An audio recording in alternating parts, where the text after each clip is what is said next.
ভারতের সেনাপ্রধান জেনারেল ধীরাজ শেঠকে নেপাল সেনাবাহিনীর জেনারেল মর্যাদা দিয়েছেন দেশটির প্রেসিডেন্ট রামচন্দ্র পৌডেল। 17 আগস্ট কাঠমান্ডুর শীতল নিবাসে আয়োজিত এক অনুষ্ঠানে এই সম্মাননা দেওয়া হয় তাকে। এ নিয়ে বিস্ময় প্রকাশ করেছেন অনেকে। কেউ কেউ বলছেন, এক দেশের সেনাপ্রধানকে কিভাবে নিজেদের জেনারেল হিসেবে ঘোষণা করলো অন্য দেশ। এ নিয়ে পরিষ্কার বার্তা এসেছে দ্য কাঠমান্ডু পোস্টের এক প্রতিবেদনে। এতে বলা হয়েছে, নেপাল ভারতের সেনাপ্রধানকে নিজেদের সেনাপ্রধান করেনি, বরং দুই দেশের সেনাবাহিনীর দীর্ঘ ঐতিহ্য অনুযায়ী তাকে দেওয়া হয়েছে এই সম্মানসূচক পদবি। এর পেছনে রয়েছে নেপাল ও ভারতের মধ্যকার দীর্ঘদিনের সামরিক সম্পর্ক।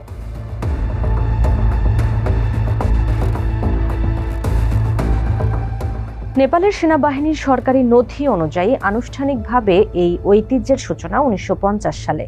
তবে সামরিক ইতিহাসবিদদের মতে এর শিকড় আরও পুরনো। এর মাধ্যমে দুই দেশের সেনাবাহিনীর বন্ধুত্ব, পারস্পরিক শ্রদ্ধা এবং ঘনিষ্ঠ সম্পর্ককে তুলে ধরা হয় প্রতীকীভাবে।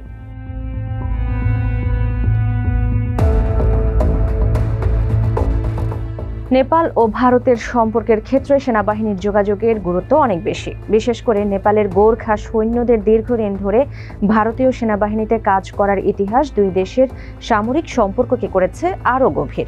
একই সঙ্গে দুই দেশের সেনাবাহিনীর মধ্যে প্রশিক্ষণ, উচ্চ পর্যায়ের সফর, সামরিক সহযোগিতা এবং সরঞ্জাম বিনিময় হয়ে আসছে নিয়মিত।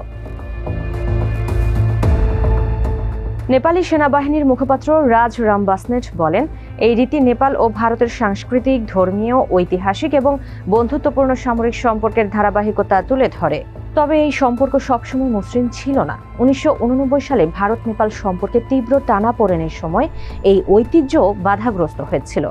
সে সময় নির্ধারিত সেনাপ্রধানদের কিছু সফর বাতিল হয়েছিল। জেনারেল ধীরাজ শেঠের এবারের সফরও শুধু আনুষ্ঠানিক সম্মাননা গ্রহণের মধ্যে সীমাবদ্ধ ছিল না। 17 আগস্ট নেপালের সেনাপ্রধান অশোক রাজ সিকদেলের সঙ্গে বৈঠক করে পারস্পরিক স্বার্থ ও দ্বিপক্ষীয় সামরিক সম্পর্ক নিয়ে আলোচনা করেন তিনি। পরে তিনি তুন্ডিখেলের আর্মি প্যাভিলিয়নের বীর সেনাদের প্রতি শ্রদ্ধা জানান এবং নেপাল সেনা সদর দপ্তরে গার্ড অব অনার পরিদর্শন করেন। এ সময় সামরিক সহায়তার আওতায় দেওয়া সামরিক ও চিকিৎসা সরঞ্জামও হস্তান্তর করেন ধীরাজ।